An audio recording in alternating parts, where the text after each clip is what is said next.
टच्चै भयो तर यहाँ हामीले 12 सालमा चाहिँ बोटिङ गर्दैछौँ होइन। यहाँ अगाडि दित्तिका बाँदर इन द हाउस 13 वटा आँप बर्बाद गर्यो। ल यो ऋतिक भाइको सर्ट हो अनि दिपराजको सर्ट हो। Welcome back to the new blog. आज पनि सेम कुरा भइरहेको छ। त्यो बाछीले अब आज पनि दौडाइरहेको छ। दीप कमल भाइ, how are you? Good morning. Yes good morning. How are you? नयाँ दिन नयाँ ब्लगमा हजुरलाई स्वागत छ। यस ल जाऊँ अब हामी चाहिँ आज गाई लिएर जाँदैछौँ उता। यता चाहिँ गर्नु यहाँ छ काली अनि त्यहाँ काले। यिनीहरू पनि गाई चराउन आएछ बिहान बिहान। आइज काले आइज ल। यो काले अनि यो काली यहाँको सेक्युरिटी गार्ड यही हो। हिजो यिनीहरूले सर्प पनि भगाएको। हिजो मोटो सर्प थियो अनि कालेले भुक्दै थियो, पछि भाग्यो त्यो सर्प। अनि यहाँ ऋतिका छ। ऋतिका पनि आज गाई चराउन आयो। ए ऋतिका, गाई चराउँछस्? आज दिनभरि यही बस्छ। एउटा चाहिँ दुईवटा गाउँहरू देखिरहेको छ। एउटा ऊ त्यो गाउँ भयो अनि एउटा यतातिर भयो, त्यो चाहिँ हाम्रो गाउँ भयो। अनि अर्को गाउँ भयो रासेकै। अनि यतातिर छ त्यो कमल भाइ र आन्टी उताबाट घरतिर लाग्दै हुनुहुन्छ। अनि हामी चाहिँ उता फुलबारमा चाहिँ जान लाग्यो। म र ऋतिका के गर्न गइरहेको भन् त, भन्न भन्। यो चाहिँ आँप चोर्न गइरहेको अरे है। एउटा दुईवटा हेर्ने मात्रै, धेरै हामी नचोर्ने, हेर्ने। यही हो अगाडिको त्यो हो, त्यही हो आँपको फुलबारी। अनि यता पोखरी भयो, पोखरी। जम्प हान्दे, डाइभ हान्दे छिटो हान्दे। आज अन्तिम दिन त हो साँच्चै। अनि आज हामी चाहिँ काठमाडौँ फर्किन लागेको। आज मैले अहिले चाहिँ ब्रसहरू पनि केही गरेको छैन, फ्रेस पनि भएको छैन। त्यसै म आइदिएँ गाई लिएर। हामी यहाँनिर आइसक्यो यो आँपको फुलबारीमा है। तर यहाँनिर चाहिँ हुन्छ नि खासै ठुलो त्यो छैन अहिले भएको, एकदम सानो छ त्यो आँपको। भन् ए यता यो रुखमा हेरौँ है। यहाँनिर एउटा दुईवटा टिप्ने हो, धेरै टिप्दिनँ, जस्ट 1 2। यहाँ माथि चाहिँ फलेको रहेछ एउटा झुप्पो जस्तो। यो ऋतिका चाहिँ चढ्न लागेको छ है रुख गाई। अनि यो चाहिँ यो भुइँमा झरेको रहेछ। यो एउटा चाहिँ यहाँनिर छ एउटा ठुलो। यो दिस वान जम्प हानेर ऋतिका जम्प हान्दा यहाँ छ यो। म जम्प हानेर यो ट्राई गर्छु। टच्चै भयो तर मैले समात्न चाहिँ सकेन है। ऋतिकाले चाहिँ यो लट्ठी युज गरेर चाहिँ झार्न लागेको छ। ल लेट्स सी यसले झार्न सक्छ कि सक्दैन है। ओ झार्यो ल। देखा त भिडियोको कत्रो छ। झन्डै मेरो नाक फुटाइदिएको थियो यसले। हो यो चाहिँ यत्रो रहेछ है। यो अहिले यो काले आयो, कालु यहाँ आइज। यो चाहिँ रुख चढ्छ र हेरौँ न कहाँसम्म चढ्छ यो रुख। कालु कम हेर, हेर इज कालु। बचाओ। तेरो टाउको पछाडि लट्ठी न, तेरो टाउको पछाडि हेर त। हो भयो ल त्यति। ओ यहाँ त अलिक ठुलो रहेछ है। ए धेरै नटिप्न, यहाँ हेर्नु गाइज। यो धेरै नटिप्न, धेरै टिप्नुहुन्न। यो अरूको हो, आफ्नो होइन। पर्खी यसको लट्ठी कुन यो? बाँदर इन द हाउस। यहाँनिर अहिले भर्खर झऱ्यो। यहाँ पनि छ अहिले। सब यहाँ भुइँमै होस्, सब यहाँ कलेक्ट गर्दैछौँ है हामीले चाहिँ अहिले। गर्नु त 1 2 3 4 5 6 7 8 9 10 11 12 13 यस्तै 13 वटा आँप बर्बाद गर्यो। 13 14 र 15 यहाँ दुईवटा छ। यसले 15 वटा टिप्यो। यसले यति धेरै के गर्छ, सब खाना त्यो पेट दुख्छ। ल अब यो एउटा म टेस्ट गर्छु है कस्तो छ। नधोए पनि हुन्छ, यतिकै पुछिदिने होइन। अनि पुग्यो यतिकै पुसेर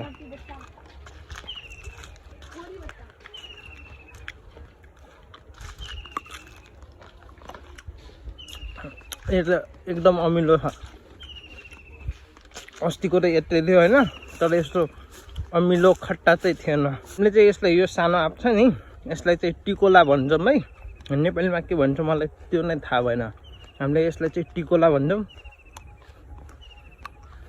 हामीले टिकोला टुपेर खाँदै हिजो यही पोखरीबाट माछा हामीले निकालेको थियो 5-6 जना भएर म थिएँ दिपकमल थियो अनि राकेश अङ्कल हुनुहुन्थ्यो अनि 2-3 जना गाउँको गाउँलेहरू थिए यहाँनिर यो हिजोको केक बाँकी छ अब यहाँ ऋतिका र दिपकमलले खान्छ यसमा अन्डा भएर म चाहिँ आज खान्न मङ्गलबारको दिन म प्योर भेजिटेरियन हो ए ऋतिका अघिको काम गर्न ऋतिक भाइ हेर तेरो साथीमा खाँदैछु ल यो ऋतिक भाइको साटो भाइको साटो अनि दिपराजको साटो अब अर्को बाइट चाहिँ दिपराजको साटो दिपराज यो तिम्रो टर्न है हो ल भाइ नरिसाउनु ल तिम्रो साथी खाइदिन्छु ल अब ऋतिकाले नि यस्तै गर्छ है गर्न के तँलाई डर लाग्यो ठिक छ काट भैया अलि मिलाएर यो बाछीले के गर्दैछ यो बाछी अघिदेखि भागै छ अहिलेसम्म चाहिँ समातेको छैन कि अघिदेखि चारैतिर भागै भने यो अब हेरौँ है यो बाछी एकदम चञ्चली छ यो बाछी अब यसलाई बिस्तारै अब समात्नुपर्छ त्यहाँ दिपकमल भाइले कुखुरा ल्याउँदैछ ऋतिका समात यसलाई यहाँ ऋतिकाले आज पनि बर्थडे सेलिब्रेट गर्दैछ यहाँनिर हेर्नु ऋतिकाको हालत दिपकमलको भाइको हातमा हेर्नु कुखुरा छ अब यस्तो त्यो गर्छ तर यिनीहरू झगडा गर्दामा व्यस्त छ अहिले दुवैजना 11:15 भइसक्यो अनि म चाहिँ अब हिँड्न लाग्यो काठमाडौँको लागि यहाँ ऋतिका पनि रेडी भइसक्यो अनि यता अङ्कल हुनुहुन्छ अङ्कल बाई बाई गरिदिनु अन्तिमचोटि यता हजुरआमा तुह कदे बाई बाई मैया सभ्य कुरा कदे यता मिना दिदी अनि सङ्गीता दिदी हुनुहुन्छ फुपू दिदी अनि यता आन्टी अनि त्यहाँ दिपकमल भाइ छ अब म चाहिँ पुरै रेडी भइसकेँ अब म चाहिँ लाग्छु मैले घरबाट 5-6 किलोमिटर अगाडि आइसकेँ अनि अहिले यहाँ ओडोमिटरमा हेर्दाखेरि ट्रिपेमा चाहिँ ठ्याक्क घरबाट हिँड्दाखेरि 299 किलोमिटर थियो त्यहाँ 299बाट स्टार्ट भएको छ अनि आज चाहिँ के डिसाइड गरेको छु भन्दाखेरि आज भरतताल घुम्न जाने ऋतिकालाई भरतताल घुमाइदिने है ऋतिका त्यही हो म चाहिँ पहिला नि घुमेको छु अब आज अर्को बाटो पनि गइदिउँ न कति सिन्धुलीको बाटो हिँड्ने त्यो अब हेरौँ चितलाङवालो बाटो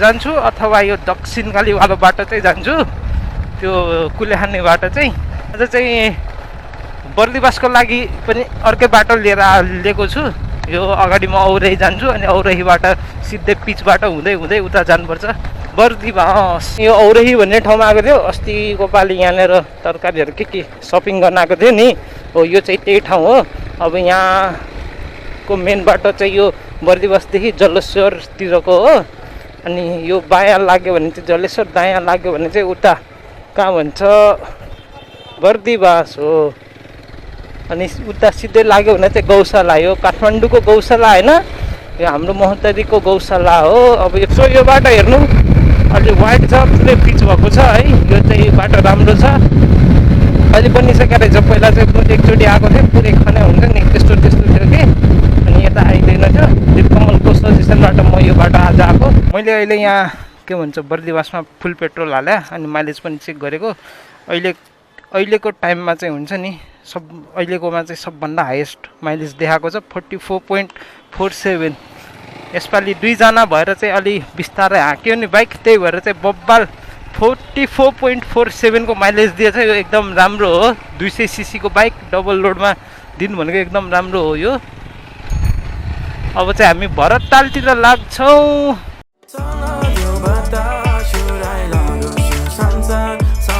भरततालमा कस्तो लाग्यो यो भरतताल साँच्चै छिटो भने अब यता हेर्दा छ होइन नास्ति गर्ने यार बाइकमा पनि नास्ति गर्ने भइरहेको छ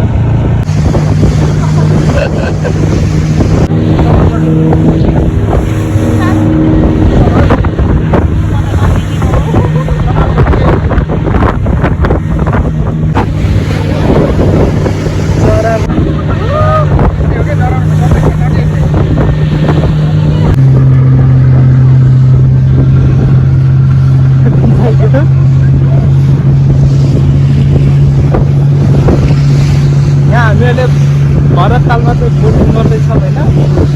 यहाँ अगाडि ऋतिका छ, ऋतिका यता हेर्छ। तालमा आएर चाहिँ ऊ त्यो बोटिङ पनि गरिसक्यो होइन। जस मजा आयो, कर्नरिङ पनि हान्दियो त्यो बोटिङवाला दाइले, त्यही भएर। ऋतिका यहाँ छ, कस्तो लाग्यो बोटिङ गर्दा? हजुर ए कति हो दाइ? 20 रुपियाँ। 20 रुपियाँ हो। अनि के त्यो पठाइदिनुहुन्छ तपाईँहरू? हो ल हुन्छ।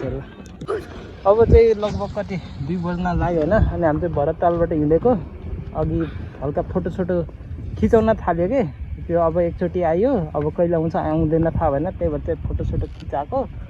बागमती ब्रिजतिर छु, त्यहाँनिर चाहिँ गर्नु त्यो बागमती ब्रिज हो। यहाँ आएर चाहिँ हल्का पानी खाँदै थिएँ, त्यो पानी खाँदा खाँदा यहाँहरू मेरो कति पसिना आइसक्यो।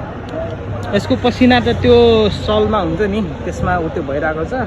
म त पुरै टप टप चुहिरहेको छु, उतैबाट आएको थिएँ। अब चाहिँ यता बागमती पुल हुँदै हेटौँदा हुँदै अब काठमाडौँ पुग्नुपर्छ बेलुकासम्म। र हामी चाहिँ बागमती ब्रिज भरत तालबाट चाहिँ हामी हिँडिसक्यो। मैले एकछिन अगाडि भ्लगिङ गरिरहेको थिएँ, मुलासँग मैले त्यो माइक नै जोड्न बिर्सिराखेँ। त्यही हो, अब चाहिँ नन स्टप जानुपर्छ किनभने अहिले 2 बजिसक्यो है। अनि अघि बोटमा त क्या रमाइलो पनि भएको थियो। अघि ऊ त्यो पुरै कर्नरिङ पनि हान्दै थियो कि त्यो बोटवाला, बोटको ड्राइभरले। मेरो लुगा पनि भिजेको थियो अलिअलि, धेरै होइन। म चाहिँ यो चतुर भर्खर क्रस गरेको। मलाई यो सेक्सन चाहिँ क्या दामी लाग्ने कि दुवैतिर त्यो यो रुख छ, आँपको रुख होइन। यसले गर्दाखेरि क्या ब्युटिफुल देखिरहेको छ कि यहाँको टक्क बाटो। अहिले चाहिँ मैले स्पिड अप गरेको छु अराउन्ड 90-100तिर, किनभने अब टाइम त्यही हो 2:15 भइसक्यो अहिले। त्यही भएर हो। यहाँ हेर्नु न यो कस्तो लाग्यो तपाईँहरूलाई यो? How is this section?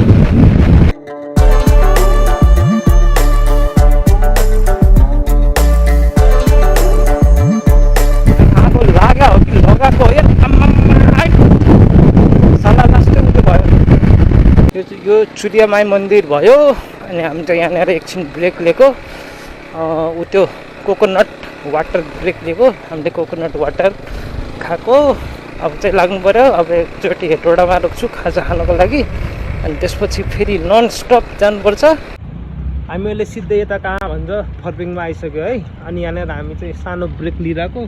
अहिले यहाँ मोबाइलमा त केही अँध्यारोमा केही देखाएको छैन। यो फर्पिङभन्दा अगाडि छ नि अलि यो ठाउँ हो, यो मन्दिरवाला जस्तो। यहाँनिर यसमा माछाहरू पनि छ। मेरो मोबाइलमा अहिले केही देखाएन अँध्यारो भएर। त्यही हो, अब चाहिँ घर आधा घन्टामा म पुगिहाल्छु। We are back to home होइन। अनि मेरो यहाँ हालत हेर्नु, धुवा धुलेर कस्तो भइसक्यो। अनि यता आउनुहुन्छ मम्मी, अनि त्यहाँ बाहिर अङ्कल बस्नुभएको छ, ऋतिकाको ड्याडी। कस्तो भयो ऋतिका? राम्रो भयो। अनि मेरो हालत चाहिँ हेर्नु, यहाँ घर आउँदा आउँदा कस्तो भयो। मेरो ऊ त्यो हेलमेटको ब्ल्याक भाइजर थियो नि त, अनि त्यो अहिले अँध्यारो भएर खोलेर आएको थियो कि त्यसले गर्दाखेरि ल के हो के मुखे। ल गाइस, यहाँ हाम्रो यहाँ डिप्राज पनि टक्लु भएछ यो ऋतिक जस्तै। यस्तो टक्लु हुनु भएन डिप्राज, मेरो जस्तो बनाउनु पर्छ नि कपाल। बोल्दै बोल्दैन त यो। ल यहाँ हेर्नु, 2टा पागलहरू मेरो बर्थडेको चक्लेट खोजिरहेछ। ए पख न पख ल्याइदिन्छु।